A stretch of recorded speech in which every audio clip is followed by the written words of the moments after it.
Il s'appelle Tom Simpson. C'est un cycliste britannique, champion du monde en 1965 et vainqueur de Paris-Nice. Nous sommes le 13 juillet 1967.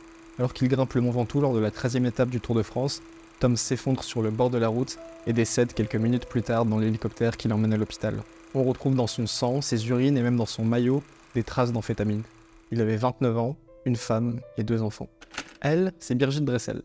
Après son titre de championne d'Allemagne de l'heptathlon, elle finit 9e aux Jeux Olympiques, puis 4e au championnat d'Europe, où elle bat le record du monde de sa discipline. Mais au mois d'avril 1987, elle se plaint de douleurs au dos et consulte plus d'une vingtaine de médecins différents. Le 10 avril, elle décède après une lente agonie de plusieurs jours suite à une réaction allergique grave de son organisme. Le rapport d'autopsie fait état de la présence de plus de 100 médicaments différents dans son organisme et attribue la cause du décès à la destruction progressive de son système immunitaire. Elle avait 26 ans. Tom Simpson et Birgit Dressel sont parmi les victimes les plus célèbres du dopage, mais ce sont loin d'être les seuls. Une enquête menée sur 24 000 footballeurs italiens entre 1960 et 1990 recense pas moins de 70 morts suspectes comme des leucémies ou des cancers du pancréas, possiblement liés à la prise de stéroïdes anabolisants. Le dopage touche tous les sports, toutes les époques et tous les niveaux de performance. Selon une étude de l'université d'Utrecht en 2014, entre 14 et 39% des athlètes élites ont déjà eu recours à des produits dopants. Pour vous donner une idée, cela voudrait dire que sur les 10 500 athlètes qui vont participer aux Jeux Olympiques de Paris cet été, entre 1470 et 4095 d'entre eux sont ou se sont déjà dopés. C'est énorme. Et face à ce constat, vous avez 2 réactions possibles. Une réaction instinctive qui consiste à se scandaliser et à vouloir que tout soit fait pour descendre ce chiffre le plus bas possible, ou une réaction beaucoup plus cynique qui non seulement accepte cette réalité, mais y voilà une énorme opportunité. Bienvenue aux Enhanced Games.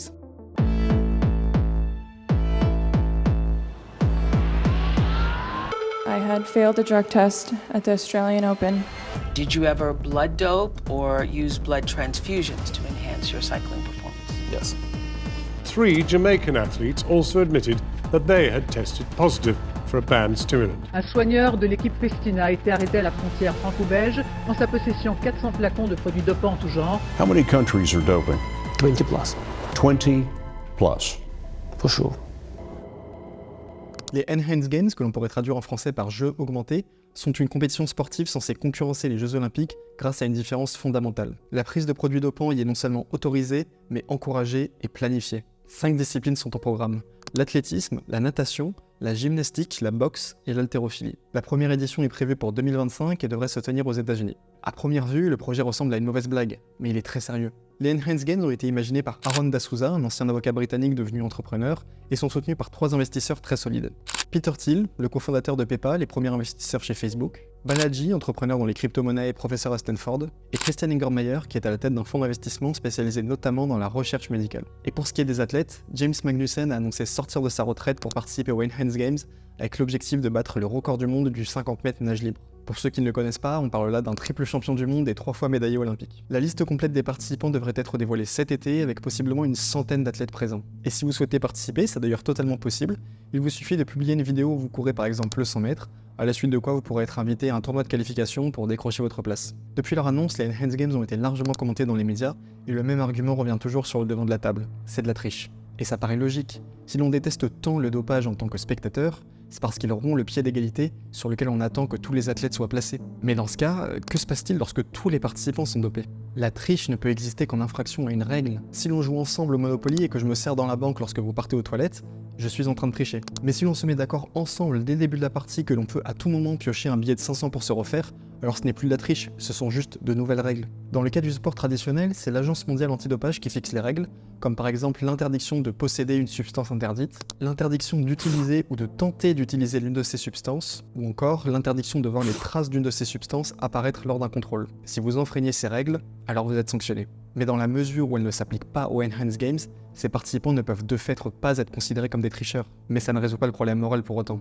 Parce qu'au-delà de la simple règle, il y a quelque chose dans le principe même de voir des athlètes prendre de l'EPO, de la testostérone qui nous dérange. Quelque chose qui entre en contradiction avec la vision que l'on a du sport comme un terrain de jeu honnête et juste. Le sport, c'est peut-être le dernier endroit où l'on a l'impression que l'on obtient toujours ce que l'on mérite, que le travail est récompensé, que ceux qui cherchent des raccourcis finissent par se faire attraper. Mais au risque de vous décevoir, c'est un mythe. Et comme tous les mythes, sa part de vérité est contenue dans un ensemble de récits. Sans même parler des paramètres génétiques qui entrent en compte dans la performance, il y a un déterminant qui a un impact encore plus important que n'importe quel produit dopant, l'argent. En 2000, 2 économistes américains ont mis au point une formule permettant de prédire avec précision le nombre de médailles obtenues par un pays aux Jeux Olympiques en fonction de son PIB par habitant. À partir de ce modèle, ils ont par exemple estimé que les États-Unis repartiraient des Jeux d'Athènes avec 103 médailles, et ils ont vu juste, à 2 médailles près.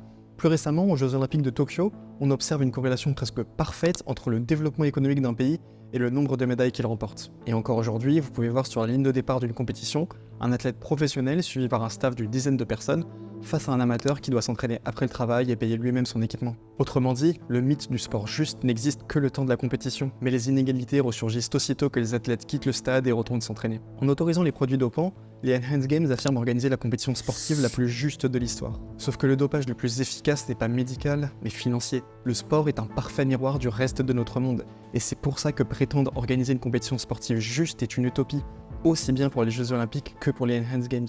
Mais malgré ça, il y a une qualité que l'on ne peut pas retirer à ce projet, c'est qu'elle nous oblige à parler de dopage. Je sais, vous avez l'impression qu'on en parle déjà trop, mais vous vous trompez.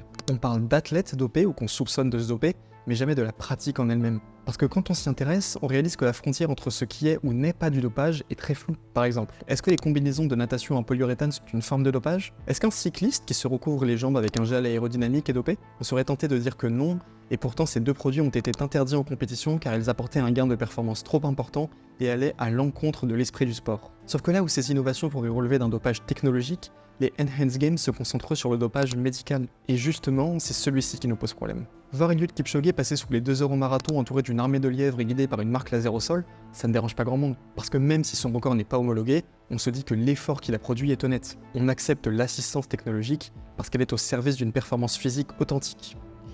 Vous êtes allé à un concert récemment? En 2016, une enquête réalisée auprès d'un large panel de musiciens a révélé qu'ils étaient 72% à utiliser des bêta-bloquants pour réduire les tremblements et autres symptômes liés au stress, y compris lors d'auditions.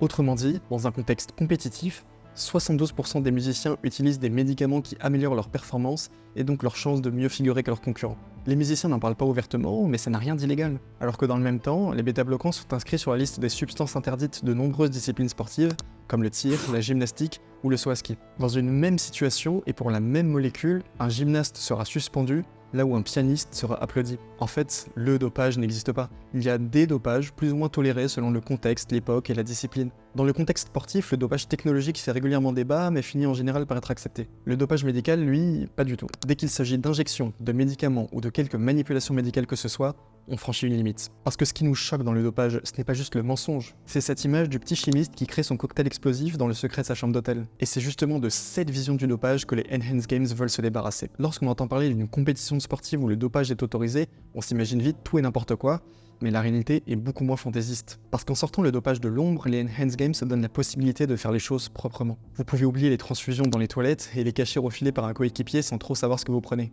Ici, le protocole est clair. Dès leur arrivée au sein de la compétition, les athlètes seront soumis à des examens cardiologiques, sanguins, des IRM et à un séquençage de leur ADN. À partir de là, l'équipe médicale pourra leur proposer un protocole de dopage qui doit respecter 3 conditions. L'augmentation des performances sportives, que ce soit par l'amélioration de la force, de l'endurance ou des capacités de récupération. L'approbation de la substance par la FDA, l'administration américaine chargée de la surveillance des produits alimentaires et des médicaments. Et le respect de l'esprit du sport, à savoir que les substances ne doivent pas être addictives, engendrer des modifications corporelles irréversibles, ni être dangereuse pour soi ou les autres. Le tout sera supervisé par le professeur Guido Pielles qui enseigne la cardiologie du sport à UCL et le docteur Dan Turner, un ancien expert de la performance auprès d'athlètes britanniques. Ils seront chargés d'accompagner les athlètes tout au long de la compétition et de réaliser des contrôles quasi quotidiens pour s'assurer de leur santé. Les débats éthiques autour des Enhanced Games sont compréhensibles et n'ont par définition aucune réponse tranchée. Mais en ce qui concerne les risques sanitaires pris par les athlètes, on est plus proche d'un labo de recherche que du repère du Dr Frankenstein. Contrairement à ce qu'on peut lire dans certains articles, je ne crois pas que les participants aux Enhanced Games mettent leur vie en danger. Parce que contrairement au dopage traditionnel,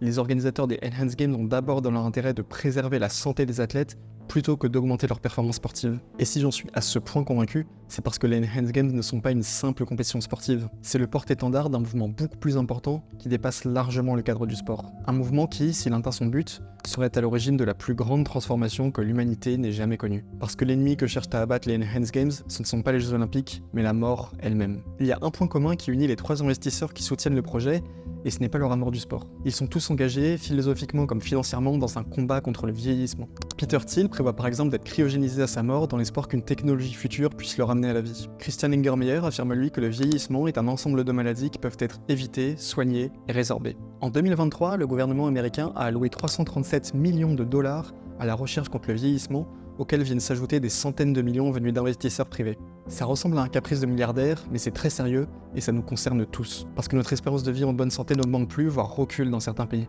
Et parce que le premier pas vers une éternité hypothétique, c'est le meilleur traitement de pathologies comme la maladie d'Alzheimer qui frappe chaque année 10 millions de personnes. La recherche progresse, mais le problème c'est qu'à moins de suivre l'actualité scientifique de près, personne n'en entend parler. À ce propos, Balaji, le troisième investisseur des Enhanced Games, dit « Le but ultime de la technologie est d'éliminer la mortalité.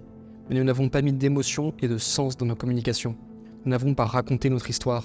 Nous devons corriger ça et commencer à raconter le progrès technologique. » Et c'est là qu'interviennent les Enhanced Games. L'une des faiblesses apparentes de l'événement, c'est le profil d'athlète qu'il peut attirer. Il n'y a aucune chance de voir Léon Marchand ou Noah Lyles aux Enhanced Games, parce qu'ils sont au sommet de leur discipline et que participer à une compétition sportive où le dopage est autorisé mettrait en péril la suite de leur carrière. Résultat, les organisateurs se tournent principalement vers d'anciens sportifs comme James Magnussen, retraité en 2019. Sauf que ce point faible n'en est en réalité pas un. Si Magnussen établit un nouveau record du monde à 33 ans, ce sera la preuve que la science a réussi à résorber certains effets du vieillissement sur son organisme. Lorsqu'un athlète va battre le record du monde en utilisant ouvertement des produits d'amélioration de la performance, la première question que tout le monde va se poser est « Qu'est-ce qu'il prend ?